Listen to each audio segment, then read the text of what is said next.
Rabbi shrah li sadri wa yassir li amri wahlul 'uqdatam min lisani yafqahu qawli. Amma ba'd.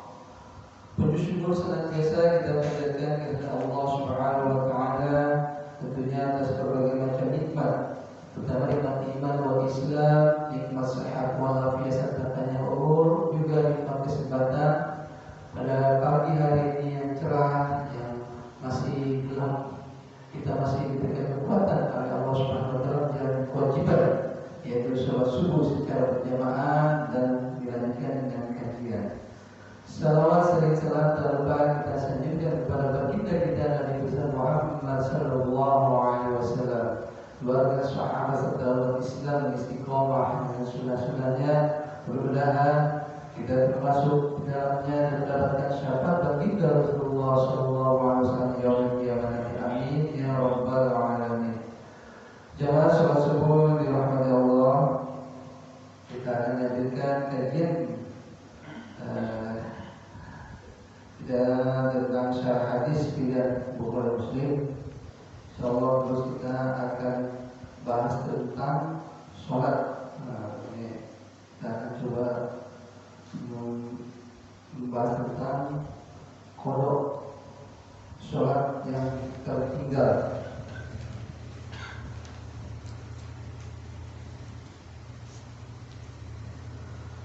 Hadis ke-111 dari Anas bin Malik radhiyallahu anhu, dia berkata, Rasulullah sallallahu alaihi wasallam bersabda, barang siapa lupa sholat, hendaklah dia mengerjakannya ketika mengingatnya. Tiada kafarat baginya kecuali yang demikian itu. Lalu beliau membaca firman Allah, dan dirikanlah sholat untuk mengingatku. Dalam riwayat Muslim disebutkan, barang siapa lupa sholat atau tertidur sehingga tidak mengerjakannya, maka kafaratnya ialah mengerjakannya selagi mengingatnya. Sholat memiliki waktu tertentu dan terbatas, awal dan akhirnya. Tidak boleh melakukan sholat sebelum waktunya dan juga tidak boleh mengakhirkan sholat hingga keluar dari waktunya. Namun, jika seseorang tertidur hingga tertinggal mengerjakannya atau dia lupa hingga keluar dari waktunya, maka dia tidak berdosa karena alasan itu.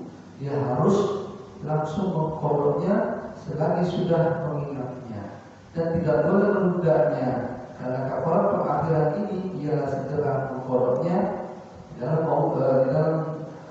firman Allah Subhanahu wa taala, dan dirikanlah sholat untuk mengingatku di dalam Al-Quran surat Thaha ayat 14. Rasulullah SAW membaca ayat ini ketika menyebutkan hukum ini mengandung pengertian bahwa pelaksanaan qada sholat itu ialah ketika sudah mengingatnya.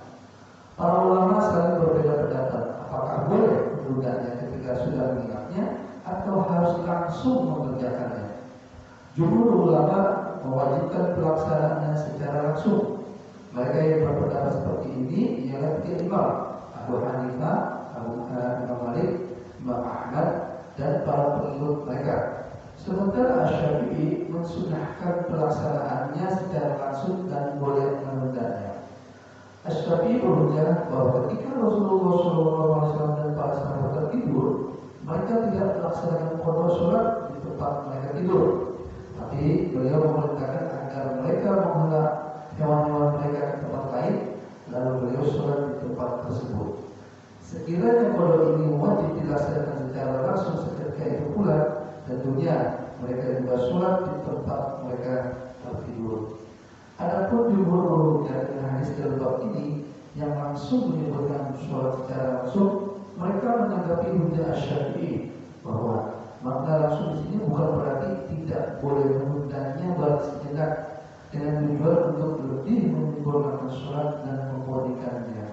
Boleh menunda dengan penundaan yang tidak seberapa lama untuk menunggu jamaah atau memperbanyak orang yang berjamaah atau lainnya. Masalah ini dikupas tuntas oleh Ibnu Qayyim di dalam kitab As-Shalah, dan dia menegaskan pendapat yang menyatakan pembolehan penundaannya. Mereka saling berbeda pendapat tentang orang yang meninggalkannya secara sengaja hingga keluar waktunya, apakah dia harus mengqadanya ataukah tidak. Kami akan meringkas topik ini dari uraian Ibnu Qayyim di dalam kitab Asy-Syu'ara, karena uraiannya di sana disebutkan secara panjang lebar. Para ulama telah sepakat bahwa orang yang menunda sholat tanpa alasan hingga keluar dari waktunya mendapat dosa yang besar. Namun empat imam sepakat mewajibkan qada di samping dia mendapatkan hukuman, kecuali jika dia memohon ampun kepada Allah atas perbuatannya itu. Ada segolongan ulama salaf dan khalaf yang menyatakan, siapa menunda sholat hingga keluar dari waktunya tanpa alasan, maka tidak ada lagi qada atas dirinya sama sekali, bahwa qadanya tidak akan diterima dan dia harus bertaubat dengan taubatan nasuha, harus memperbanyak istighfar dan sholat nafilah. Orang-orang yang mewajibkan qada berhujjah bahwa jika qada ini diwajibkan atas orang yang lupa dan tertidur, yang keduanya dimaafkan, maka kewajiban atas orang yang tidak dimaafkan dan orang yang durhaka jauh lebih banyak. Di samping itu, Rasulullah SAW dan para sahabat pernah sholat asar setelah masuk waktu maghrib pada perang Khandaq. Sebagaimana yang diketahui, mereka tidak tertidur dan tidak pula lupa. Meskipun sebagian dari mereka benar-benar lupa, tapi toh tidak mereka semua lupa. Yang ikut mendukung kewajiban qada ini ialah Abu Umar bin Abdul Bar. Adapun di antara orang yang tidak mewajibkan qada bagi orang yang sengaja menunda sholat ialah golongan Zahiriyah. Syekhul Islam Ibnu Taimiyah dan Ibnu Qasim dalam kitab As-Shawl, Ibnu Qayyim menyebutkan berbagai macam dalil untuk menolak alasan yang tidak sependapat dengannya. Di antaranya ialah apa yang dapat dipahami dari hadis ini, bahwa sebagaimana yang dituturkan kewajiban qada itu tertuju kepada orang yang lupa dan tertidur, berarti yang lainnya tidak wajib. Perintah syariat ini dapat dibagi menjadi dua macam, tidak terbatas dan temporal seperti Jumat dan hari Arafah. Ibadah-ibadah semacam ini tidak diterima kecuali dilaksanakan pada waktunya. Yang lainnya ialah sholat yang ditunda hingga keluar dari waktunya tanpa alasan. Sabda baginda Rasulullah SAW, barang siapa mendapatkan satu rakaat dari sholat asar sebelum matahari terbenam, maka dia telah mendapatkan sholat asar. Sekiranya sholat asar ini dikerjakan setelah maghrib, justru lebih benar dan mutlak tentunya orangnya lebih mendapatkan sholat asar, baik dia mendapatkan satu rakaat atau kurang dari satu rakaat, atau dia sama sekali tidak mendapatkan sedikit pun darinya. Orang-orang yang berperang juga diperintahkan sholat meski dalam situasi yang genting dan rawan. Semua itu menunjukkan tekad pelaksanaannya pada waktunya, sehingga di sana ada rukhsah. Tentunya mereka akan menundanya agar mereka dapat mengerjakannya. Mereka akan lekat dengan syarat dan berkoro-koro yang tidak mungkin dapat dipenuhi ketika perang sedang berkecamuk. Hal ini menunjukkan pelaksanaan pada waktunya, di samping mengerjakan semua yang diwajibkan dalam sholat yang disyariatkan di dalamnya. Tentang tidak diterimanya qada orang yang menunda sholat hingga keluar dari waktunya, bukan berarti dia lebih ringan dari orang-orang yang diterima penundaannya. Mereka ini tidak berdosa kalaupun qadanya tidak diterima. Hal itu dimaksudkan sebagai hukuman atas dirinya. Ibnu Qayyim menguraikan panjang lebar masalah ini. Maka siapa yang hendak mengetahui lebih lanjut, silakan lihat kitabnya. Uraian Syekhul Islam Ibnu Taimiyah tentang masalah ini sampaikan dalam Al-Ikhtiyar. Dia berkata, orang yang meninggalkan sholat secara sengaja tidak disyariatkan qada bagi dirinya dan tidak sah qadanya, tapi dia harus memperbanyak tawadhu. Ini juga merupakan pendapat segolongan orang salaf, Abdurrahman, rekan Asy-Syafi'i, Daud dan para pengikutnya. Kesimpulan dari hadis yang pertama, kewajiban qada bagi orang yang lupa dan tertidur yang dilaksanakan ketika mengingatnya. Kedua, kewajiban segera melaksanakannya karena penundaan setelah mengingatnya sama dengan meremehkan.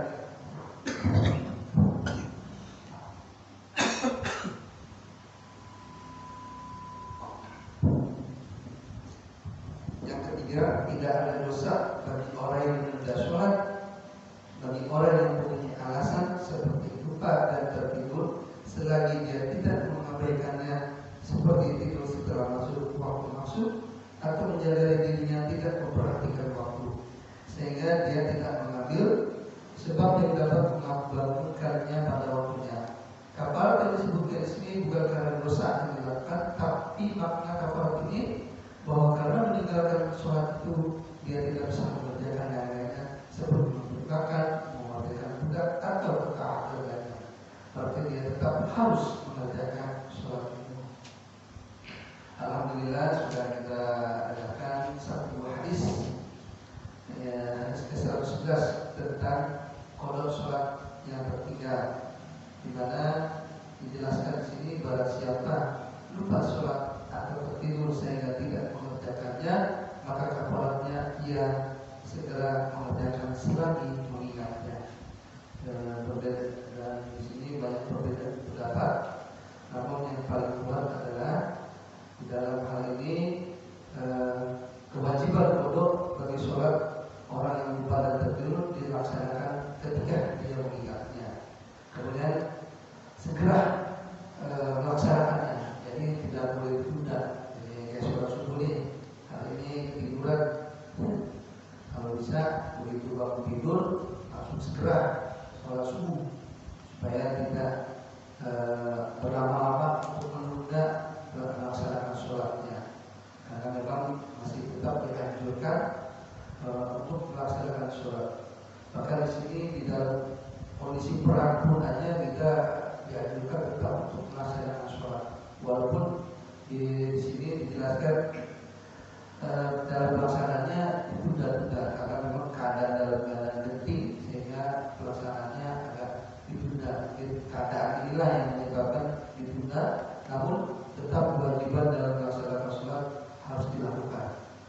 Alhamdulillah, mudah-mudahan ini sangat bermanfaat bagi kita dan tentunya bagi diri saya pribadi. Dalam pelaksanaan sholat ini masih banyak hal yang perlu kita ketahui, sehingga dalam pelaksanaan sholat ini jauh lebih baik dari yang sebelumnya dan menambah keilmuan kita tentang melaksanakan ibadah sholat. Demikian dari saya, lebih kurang kami mohon maaf. Wabillahi taufiq wal hidayah. Wassalamualaikum warahmatullahi wabarakatuh. Waalaikumsalam warahmatullahi wabarakatuh.